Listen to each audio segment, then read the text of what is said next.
성민이라 내 하나님 여호와께서 지상 만민 중에서 너를 자기 기업의 백성으로 택하셨나니 너는 여호와의 성민이라는 제목으로 잠시 생각해 보도록 하겠습니다. 신명기 7장은 성경에서 매우 이해하기 어려운 본문 중에 하나로 알려져 있습니다. 그 이유는 가나안 족속을 진멸하라는 헤렘 정책 때문입니다. 이는 심각한 도덕적 질문을 불러일으킬 수 있습니다. 어떻게 은혜롭고 자비로우신 하나님이 사람을 진멸시키라 명령할 수 있는가라는 것입니다.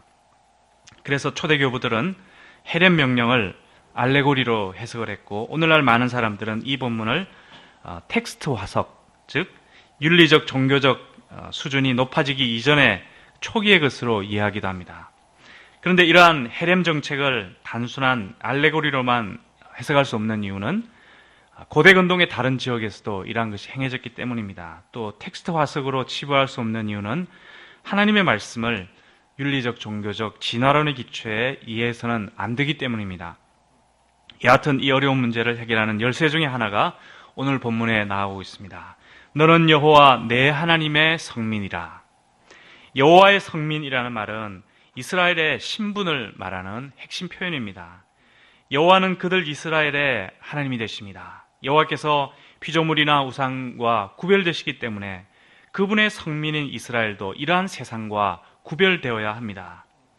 우리는 이러한 이스라엘의 신분을 기초로 본문의 헤렘 정책을 이해하고자 합니다. 이로써 오늘날 여호와의 성민으로 살아가는 자세를 배우기를 기도합니다. 1절에는 가나안 7족속의 이름이 나오고 있습니다. 헷 족속, 기르가스 족속, 아모리 족속, 가나안 족속, 브리스 족속, 히위 족속, 여부스 족속인데 이들을 대표해서 가나안 족속이라 불렀습니다. 이들은 주로 요단강 서편 지역에 살고 있었는데 아모리 족속만 사해 서편과 또 요단강 동편 모두에 살았습니다. 그러므로 이들은 에돔, 모압, 암몬 족속을 제외한 팔레스타인 지역에 사는 모든 원주민을 지칭하고 있습니다. 이래서 3절에는 하나님께서 그 7족속을 쫓아내실 때 이스라엘이 그들을 진멸하고 불쌍히 여기지 말라 합니다. 그들과 언약을 맺지 말고 결혼도 하지 말라 합니다. 여기서 진멸한다는 단어가 모든 것을 철저히 파괴한다는 헤렘을 의미합니다. 헤렘은 그 땅의 성과 거주민과 짐승과 소유물 등 모든 것을 철저히 파괴한 다음 저주를 선포하고 그것을 자기들의 신에게 구별하여 바침으로써 다른 사람들이 그곳에 거주하지 말도록 하는 것을 말합니다. 그런데 이어지는 3, 4절을 보면 그들과 혼인도 금하고 우상 숭배를 금하는 것을 보면 실제로는 그 땅 사람이 완전히 진멸되지 않는다는 것을 보게 됩니다. 완전히 진멸하면 결혼할 사람도 없고 또 이스라엘이 쫓아갈 우상도 없을 것이기 때문입니다. 그래서 이 완전히 진멸한다 하는 이 말은 문자적으로 폐허의 상태로 만들거나 또 모든 사람을 다 죽여서 그 땅을 진공 상태로 만들라 하는 그런 것이 아니라 완전히 뭉개버려라, 초토화시켜버려라 하는 그런 일종의 수사적 표현으로도 이해될 수가 있습니다. 그러면 하나님께서는 왜 가나안 7족속에 대한 헤렘을 명령하셨을까요? 우리가 잘 아는 대로 창세기 15장에서 아브라함과 언약을 맺으실 때 장차 있을 가나안 입성도 하나님께서 연하셨습니다. 하나님께서는 내 자손은 4대 만에 이 땅으로 돌아오리니 이는 아모리 족속의 죄악이 아직 가득 차지 아니함이니라 하셨습니다. 이를 볼 때 가나안 정복 전쟁은 가나안 족속에 대한 심판의 의미도 가지고 있습니다. 하나님은 이스라엘의 손을 통해 가나안의 우상과 죄악된 백성을 심판하는 여호와의 전쟁을 일으키셨던 것입니다. 비록 그 족속들이 이스라엘보다 숫자도 많고 또 힘도 세지만 하나님께서는 그들을 쫓아내실 것이다 약속하십니다. 그러므로 이스라엘은 그들을 불쌍히 여기거나 두려워하지 말고 담대히 나아가서 그들을 진멸해야 한다는 것입니다. 5절을 보면 이는 구체적으로 원주민과 혼인을 금하는 것입니다. 또 그들의 우상숭배의 제단을 헐고 주상을 깨트리고 목상을 찢고 또 조각한 우상들을 불사르는 이러한 것들을 의미합니다. 이러한 철저한 진멸을 통해 이러한 우상숭배의 이런 뿌리가 이스라엘에게 올무가 되지 않도록 하는 이것이 바로 하나님의 의도였습니다. 이처럼 이스라엘을 가나안 족속의 악영향에 빠지지 않도록 하나님께서 철저하게 단속하시는 이유는 그들에게 두신 하나님의 소망 때문이었습니다. 오늘 6절 말씀을 다시 보겠습니다. 6절을 다시 한번 읽어보겠습니다. 시작. 너는 여호와 내 하나님의 성민이라. 내 하나님 여호와께서 지상 만민 중에서 너를 자기 기업의 백성으로 택하셨나니. 이스라엘은 여호와의 성민입니다. 만민 중에서 하나님의 기업의 백성으로 택함을 받았습니다. 그들이 가나안 족속들과 섞이지 말아야 하는 이유는 근본적으로 그들의 신분이 다르기 때문입니다. 그들은 여호와께 속한 거룩한 백성이었습니다. 그들은 여호와의 백성이고 또 거룩하신 여호와처럼 거룩한 삶을 사는 사람들로 부름받은 그런 특별한 뜻을 가진 사람들이었습니다. 더 나아가 거룩한 백성 제사장 나라로 여호와의 거룩함과 영광과 뜻을 온 세상에 밝히는 그러한 거룩한 소임을 가진 사람들이었습니다.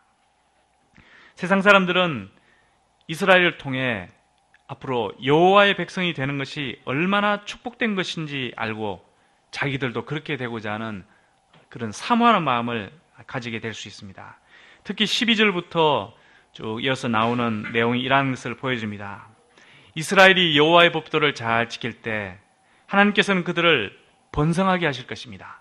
곡식과 육축이 풍성하게 하실 것이고 질병이 없이 건강한 삶을 살게 하실 것입니다. 또 출애굽처럼 때처럼 주의 민족을 전쟁에서 이기게 하시고 심지어 왕벌까지 보내어서 적을 끝까지 추적해서 이기게 하실 것이라 하십니다. 이처럼 여호와의 성민이 된다 하는 것은 하나님의 뜻이 담긴 것이기도 하지만 이스라엘 백성 그 편에서 볼 때 이것은 영육 간에 너무나 축복된 일인 것을 알 수가 있습니다. 구약 성경은 헤렘에 관해 4장소에서만 시행되었다 하는 것을 이야기하고 있습니다. 여호수아서와 사사기에 나오는 여리고라든지 아이, 하솔, 라이스 이 4곳에서 헤렘이 행해졌습니다. 오늘날 이런 장소에서 광범위한 파괴의 증거가 나오고 있는데 고고학적으로 많이 이것이 입증이 되고 있습니다. 그런데 장차 이스라엘은 이런 곳 외에 다른 곳에서는 4곳에서는 이제 잘 했는데 다른 곳에서는 적당하게 그 정복 전쟁을 치르게 되었습니다. 결국 가나안 족속과 섞여 살면서 그들과 결혼도 하고 언약도 맺고 그들의 우상숭배를 본받아 점점 우상숭배자가 되어갔습니다. 이스라엘이 이방인들과 통혼을 하며 영적으로 도덕적으로 타락하게 된 것은 우리가 구약에서 흔히 볼 수 있는 모습입니다. 사사기에도 보면 이스라엘 자손이 가나안 족속의 딸들을 아내로 삼고 또 자기 딸들을 가나안 족속에 시집 보내어서 결국은 그들의 신을 섬김으로 여호와의 진노를 샀다 하는 표현들이 반복해서 나오고 있습니다. 솔로몬은 매우 지혜로운 사람이었습니다. 이방인과의 통혼이 우상숭배를 불러온다는 것을 누구보다 잘 알았지만 바보처럼 그 길을 그대로 따라 행했습니다. 그가 이방 여인을 사랑했을 때 결국 우상을 사랑하는 자로 전락하고 말았습니다. 심지어 이스라엘은 우상숭배로 나라가 멸망하고 바벨론 포로로 갔다가 귀환한 이후에도 이방 여인과 결혼한 그러한 기록들이 나옵니다. 말라기서를 보면 말라기 선지자가 이스라엘이 이방 신의 딸과 결혼함으로써 성소를 모독했다 이렇게 책망하는 그런 모습도 나오고 있습니다. 그러나 신약 시대에 와서 예수님을 통해 하나님의 소망의 역사가 새롭게 이루어지게 되었습니다. 사도 바울은 에베소서에서 이제 그리스도인들은 옛 이스라엘 사람들처럼 하나님의 택함을 받아 거룩한 백성이 되었음을 말하였습니다.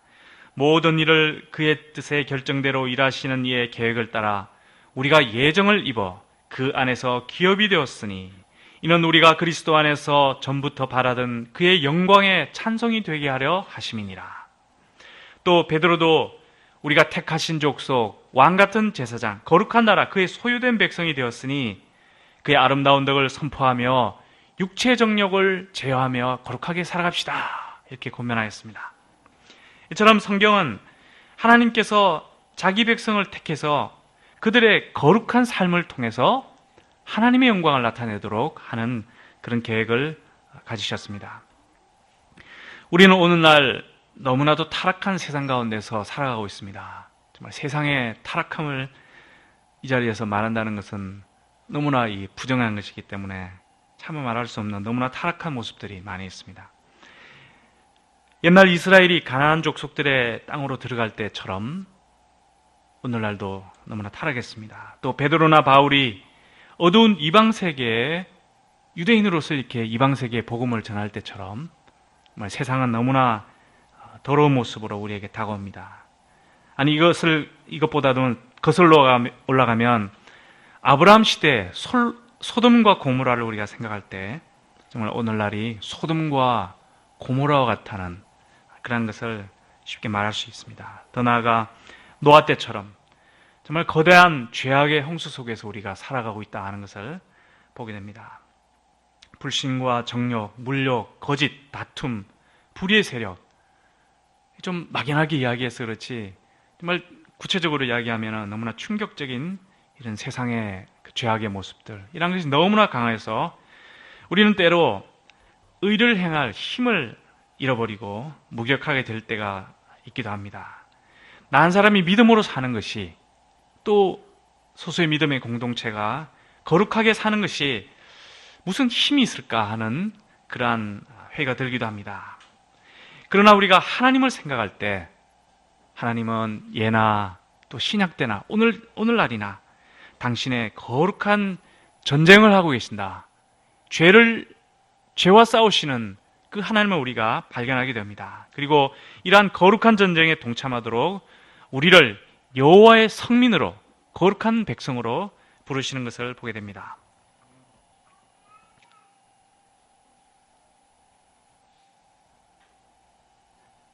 이 전쟁은 총칼을 들고 이교도를 무찌르는 이러한 싸움이 아닙니다. 옛날에 많은 사람들이 이렇게 오해를 해가지고 하나님의 이름으로, 그리스도의 이름으로 이교도를 차단하고 굉장히 그 상처를 많이 남긴 역사가 있습니다. 에베소서 6장 12절은 이렇게 말합니다. 우리의 실험은 혈과 육을 상대하는 것이 아니요 통치자들과 권세들과 이 어둠의 세상 주관자들과 하늘에 있는 악의 영들을 상대함이라. 신명기 때처럼 이교도를 진멸하는 해렘을 하는 것이 오늘날 여호와의 그 성민들이 하는 그것이 아닙니다. 또 다른 종교 사람들, 믿지 않고 나와 생각이 다른 사람들을 이교도로 여기고 선을 긋고 칼을 드는 이런 전쟁을 하는 것이 아닙니다. 이것은 거룩한 백성으로 살아가는 싸움입니다. 여호와의 성민으로 살아가는 싸움입니다. 내 삶의 거룩함으로 세상의 죄악과 싸우는 그러한 싸움입니다. 예수님께서는 바로 이러한 싸움을 하셨습니다. 예수님은 총칼로 싸우지 않으시고 자신을 따르는 제자들에게 아버지의 완전하심 같이 너희도 완전하라, 원수를 사랑하라, 원수까지 사랑하라, 이렇게 말씀하셨습니다. 십자가의 용서의 사랑으로 세상을 섬기라 말씀하시고 친히 본을 보여주셨습니다. 그러므로 이 싸움은 우리가 하나님의 말씀을 지킴으로써 세상의 빛과 소금으로 살아감으로써 그러한 모습으로 세상의 죄와 싸우는 그러한 싸움입니다. 그리스도의 이름으로 나의 적을 정죄하는 그러한 싸움이 아니라 그리스도의 이름으로 나의 성민됨, 거룩함을 세상에 보여주고 실천해 나가는 그러한 삶의 싸움이 우리가 싸우는 영적 싸움입니다. 이를 위해 우리는 먼저 우리 속의 죄악과 싸워야 합니다. 우리는 성화되어가는 중에 있기 때문에 끊임없는 죄의 시험을 당하고 넘어질 때가 많습니다. 내 속에 절망감, 또 불신, 이기심, 정욕, 물욕, 또 자기 영광, 이런 각종 죄악이 우리 속에 도사리고 있습니다. 그러므로 먼저 나의 죄와 싸워야 하는 것을 보게 됩니다. 십자가의 보혈, 말씀의 힘으로 나를 먼저 이길 때 우리가 하나님의 거룩한 싸움을 싸워나갈 수 있습니다. 그리하여 거룩한 백성다운 삶을 이 세상에 살아나감으로써 예수님처럼 순결과 사랑의 힘으로 이 세상과 싸우는 이런 주님의 거룩한 성민들이 될 수 있기를 간절히 기도합니다. 오늘 요절 말씀 읽고 기도하도록 하겠습니다. 6절입니다. 시작. 너는 여호와 내 하나님의 성민이라. 내 하나님 여호와께서 지상 만민 중에서 너를 자기 기업의 백성으로 택하셨나니. 기도하겠습니다. 하나님 아버지, 저희들도 참 돌아볼 때 세상의 일은 참 진멸될 수밖에 없는 참 이방인들이었음을 보게 됩니다. 그러나 예수님의 보혈로 우리를 죄에서 구원하시고 하나님의 거룩한 성민 삼으심을 감사합니다. 저희들이 세상에 날로 타락해가는 이 모습을 볼 때 너무나 심령이 상하고 절망할 때가 많이 있습니다. 그러나 하나님은 살아계셔서 오늘날도 주님의 거룩한 사랑으로, 소망으로 이 세상 가운데 소망의 역사를 이루어 나가신 걸 생각할 때 감사합니다. 저희들이 하나님의 거룩함처럼 저희도 거룩한 하나님 백성으로 성장하게 도와주시옵소서. 예수님의 그 순결과 그 진리의 말씀과 빛과 사랑으로 이 어두운 세상을 섬기는 이런 주님의 거룩한 백성 되게 도와주시옵기를 간절히 기도합니다. 참 무엇보다 이 한국 백성들을 불쌍히 여겨주시고 하나님을 떠나고 정말 영적인 참 교만과 음란과 불의와 참 물질력으로 가득 차 멸망으로 쳐닫고 있는 이러한 땅에 하나님께서 거룩한 백성들을 통해서 당신의 빛과 희망을 나타내어 주시옵기를 간절히 기도합니다. 또 선교사님들을 통해서 온 세상에 주님의 빛을 증거하고 새 생명의 역사를 이루어 주시옵기를 간절히 기도합니다. 감사드리며 예수님의 이름으로 기도하였습니다. 아멘.